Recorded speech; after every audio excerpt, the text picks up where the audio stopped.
Today, I'd like to talk about the incredible TikTok RedNote rebellion. Forgive me, those of you who are all up on this, but I'm just going to explain it to those who are not. It's a mass movement of millions of American TikTok users as the US TikTok ban is approaching within less than a week now. A movement of users over to Chinese social media app RedNote, and it's become the #1 most downloaded app in the App Store. And speaking as a British Hong Konger, it's very bemusing for me to witness what's happening, because most of you will know about the political events that have taken place in Hong Kong over the last 10 years in terms of the Chinese government and freedom of speech and the mass exodus of Hong Kongers to the West. And we've seen a lot of them turn up on the shores of the UK in the last couple of years, which has been lovely. But I'm sure a lot of Hong Kongers are watching this with confusion. And I think this whole affair is opening up some very interesting conversations around the subject of free speech in the West versus the East. And for many of the people taking part in this rebellion who have been nicknamed TikTok refugees, free speech is at the heart of it, because the closure of TikTok, or the banning of TikTok in the US, is largely down to an issue of free speech and the need for the US government to control the narrative, especially in terms of subjects such as war. I'm not going to say any more on that. I think we all know what I'm talking about. But I think that was only one part of the decision to ban TikTok. And it's the same reason, actually, that TikTok isn't allowed in China, ironically, and no US apps. Because although TikTok is Chinese owned, it's a Western app. It's an app designed for Western audiences, but it's not allowed in China, along with all other Western apps. All American apps are forbidden in China because, just like the US, China needs to control the narrative within its own borders. Every country likes to control its own narrative because that's the nature of propaganda. Governments propagandize to their own people with the help of media in order to control their own populations.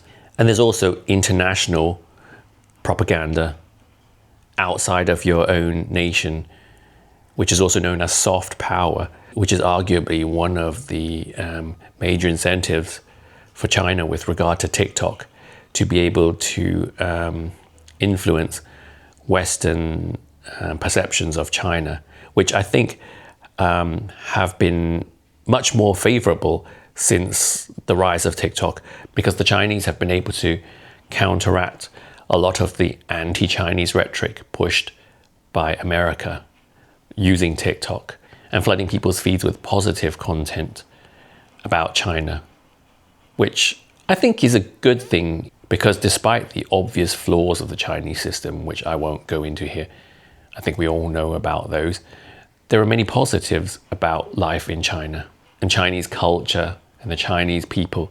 Beautiful things that we've been able to celebrate thanks to TikTok.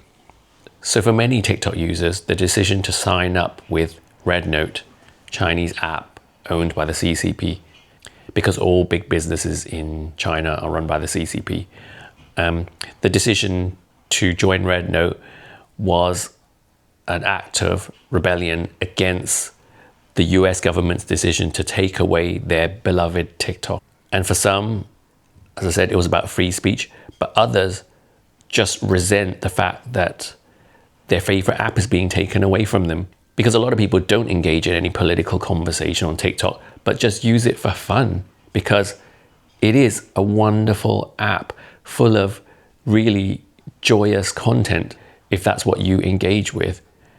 And it's also got brilliant tools for creators, tools that are far superior to what Meta has to offer and other competitors. So for the US to allow TikTok to grow to such a point that so many people are dependent on it for their information and their entertainment, and in many cases business too, because a lot of people have been able to earn a decent income from TikTok as well. And so for the US government to take that away from people overnight is really offensive to millions of Americans. Because not only are they taking away an app that people use for both business and recreation, but also all of the connections that people have made with their friends and followers on there, which means so much, especially to Gen Z, who live so much of their lives online. And I myself managed to rack up 96,000 followers on TikTok since I joined in 2020, 2021. And I will really miss all of the Americans that I engage with on a daily basis. I really resent what the government is doing as well.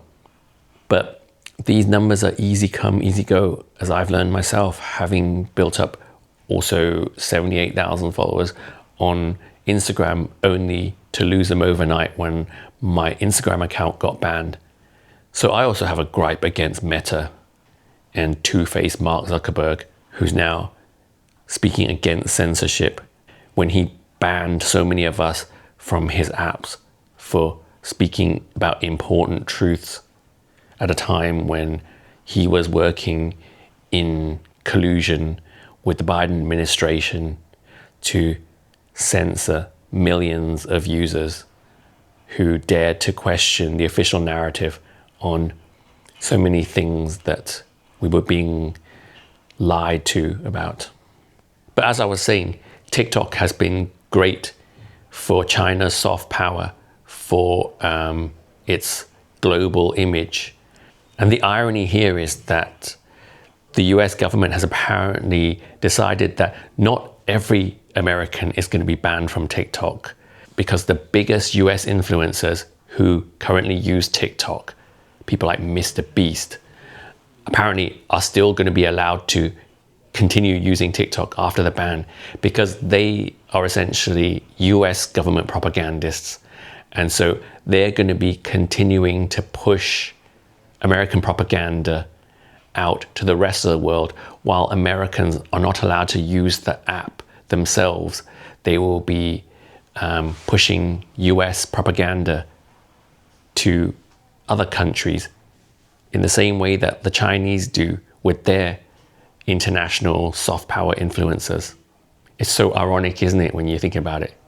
Yeah, can you believe it? The US has exempted their biggest influencers from the ban because they are basically nothing more than US propagandists on the global stage. So in that respect, the US is behaving exactly like China. But aside from the matter of free speech and control of the narrative, I think another reason, and possibly an even bigger reason for the banning of TikTok in the US, is for profit. Because TikTok has eaten so badly into Google and Meta profits, and they want to reclaim their profit share. So the TikTok rebellion has been a brilliant slap in the face to Meta, whose shares have dived as a result. And with all the Americans going on to RedNote to voluntarily share their data with China in another act of rebellion, because as we all know, that is the reason, the false reason that the US government gave for banning TikTok, to protect American data. Well, with now that millions of Americans have willingly handed over their data to the CCP by signing up to RedNote, China will be able to harvest all that data and profit from it. So this has been wonderful for China, because their economy has really taken a nosedive after COVID and the loss of a lot of the business contracts that China had with America and the rest of the world. The Chinese economy has really struggled over the last few years. So the Chinese must be rubbing their hands together in glee with all this new US business that the US government has unwittingly sent their way overnight. And the thing is, this should never have happened in the first place, because if the US government had been more on the ball, which they're not, because they're a bunch of incompetents. But if they had, they would have behaved just like China and not allowed TikTok to enter the US market in the first place. But they totally had their eye off the ball because they underestimated the power of social media. And they didn't see this coming, and they really should have. But again, they're so incompetent. I mean, look at the way they've handled everything over the last few years. But let's talk about some of the great positives that I see coming out of this. Because all of a sudden now, we've got millions of Americans forming new connections with Chinese people who have actually had very little exposure to Americans, but a great deal of curiosity. Because, as I said, they're not allowed to use US apps, except the people who, and a lot of Chinese Gen Zs do use VPNs to access non-Chinese social media. But for the vast majority, they had very little contact with Westerners, but so much curiosity. They have such a fascination with America. And as much as the Chinese government has always tried to demonize America, the people are so fascinated by American culture and Western culture in general. And it shows that there's a huge gulf between people and their governments, because people are generally all the same, no matter where you go in the world. I can definitely vouch for that as somebody who's lived in many countries and gone to school in Europe, America, Canada, Asia, South America, Central America. People are the same everywhere you go. And our governments are different, and our cultures are different, and we look different, but inside we're all the same. So it's been wonderful to see Chinese and American people, ordinary people, connecting and finding commonalities and sharing jokes and teaching one another their respective languages as a result of this rebellion. I think something very positive is coming out of it, despite all the hateful propaganda that both the American and the Chinese government dish out about our respective nations. People are just people, and we all want to get to know each other and make meaningful connections. And I think that's a wonderful thing. And that's me speaking as a Hong Konger, in spite of all the political turmoil between Hong Kong and the Chinese mainland. I still see Chinese people as one race, and we are divided by ideology, which is forced on us by our governments. But people are people, and we all want the same things ultimately. And I think this new cultural exchange for a lot of Americans will be a really healthy detox from all the politics, all the ideology that's dominated their discourse over recent years, because they'll quickly discover, as many have, that political discourse is not tolerated in China. I mean, you can speak on a very surface level about politics, but they don't allow ideology. And this whole toxic left-right political divide we have in the West doesn't exist in China.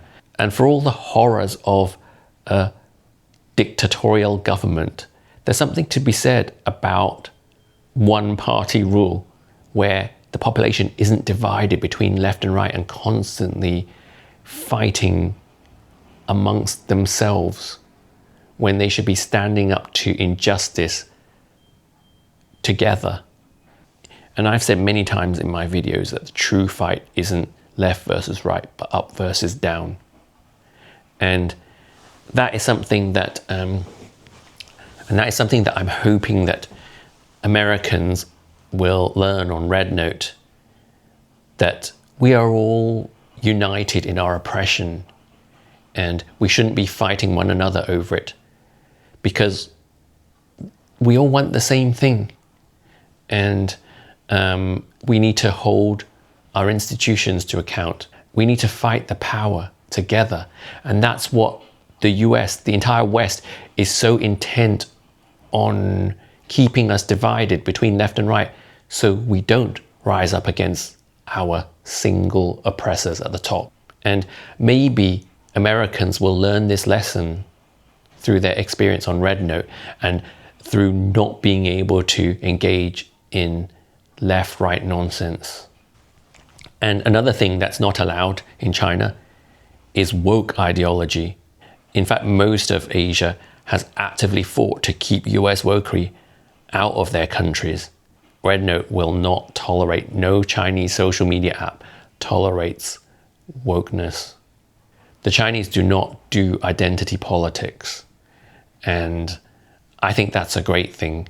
I think Chinese society, and in fact, most Asian societies, are much more unified because they don't do woke identity politics that labels everybody according to superficial external characteristics and pits them against one another and tells people that their defining characteristics are the reason why everybody hates them. Because again, all of that is deliberately designed to keep all of us fighting against one another instead of holding our institutions to account.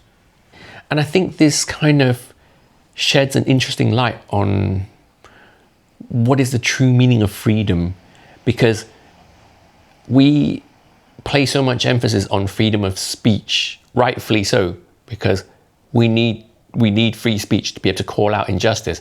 But at the same time, the Chinese, although they don't have the same freedom of speech that we have in the West, they know that they don't. Their government is transparent about the fact that there are things that you cannot say, whereas our governments lie to us, pretend that we have free speech, but punish us for saying things that we're not allowed to say. And so, in the absence of free speech, at least free speech in the public realm on social media, people focus on other things. The Chinese focus on their own individual lives, their family lives, and their community, and less on political discourse. And there's a different type of freedom that you see in China that doesn't exist in the West. People dance on the street at night. The cities are full of independent traders who can very easily set up businesses. And when you go out shopping for groceries, you'll usually be buying from small, independent family businesses rather than giant supermarket chains. So while there is less freedom of speech in China, there are different freedoms, day-to-day freedoms that exist in China that we don't have in the West. Freedoms which greatly enhance their quality of life. And I know that some of my fellow Hong Kongers are aghast hearing me say this, but it's the truth, because I don't think that there is any system that is all good or all bad. So it'll be interesting to see where all of this leads. I don't know what's going to happen in the long run as more and more Americans flock to RedNote, and how the Chinese are going to respond to that. And I've heard that there are plans to update the algorithm to silo non-Chinese users based on their IP and put them in a little bubble within the app so they don't pollute it with their Western woke ideologies. So let's see how that pans out. It may be that they end up recreating an app within an app, a replica of TikTok within RedNote that'll just be used by Westerners where they communicate in English. Because let's not forget that RedNote is a Chinese app where the discourse takes place in Mandarin. and they don't want to turn it into an English language app. So it'll be interesting to see where this goes. Is it just going to end up being a new version of TikTok run by the CCP for American users only? I kind of think that's where it's heading. What do you think? Let me have your thoughts on this video. Have you joined RedNote, and what do you think of it? Or are you considering joining now? Let me have your thoughts, and as usual, please give this video a like, and if you're not already doing so, please subscribe to my channel. And thank you for watching this video.